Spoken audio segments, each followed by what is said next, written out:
Sa number 2, 35 ka mga punong barangay nagpagwas ang open letter nga nagapanawagan kay Mayor Albi Benitez nga magpa-re-elect bilang alkalde sang syudad. Yari ang report.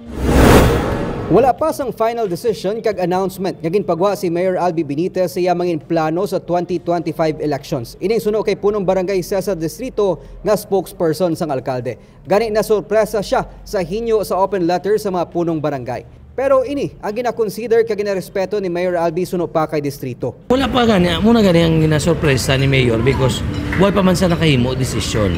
Bitatas it may, si Mayor garespetar man ginaya sang mga tanan naton nga mga opinion, petitions, and definitely we look into that. Hindi man na pag-totally nga i-disregard. However, ang iyaya nga basihan is very simple. When he makes decision, he will not be swayed by any opinions or any convincing. His only consideration is just one. He will decide on the basis of what is the best for Bacolod.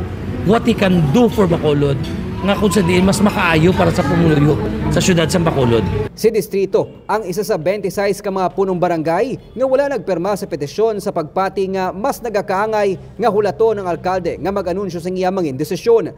Ginpatpat ni distrito nga hasta karon nagapabilin nga may 5 ka mga opsyon ng alkalde nga sarang magpa-re-elect sa mayoralty elections, mag-switch ng position kay Congressman Greg Gasataya, magpapili senador, magbaton sa cabinet position o kung magpahuway sa politika. Kundiin kung anong desisyon ni Mayor Albi, amo nang akong tumanon. Kung anong nga posisyon ang iya padlaganan, ako sa suportahon. Kung sino ang iya kandidato nga pagadalon, amon ang updan. Sang nagligad lang nga Biyernes sang nakigsapol si Mayor Albi Benitez sa katapos ang Asenso Bacolod Councilors, angot siya sini nga mangin option sa 2025 election suno kay distrito.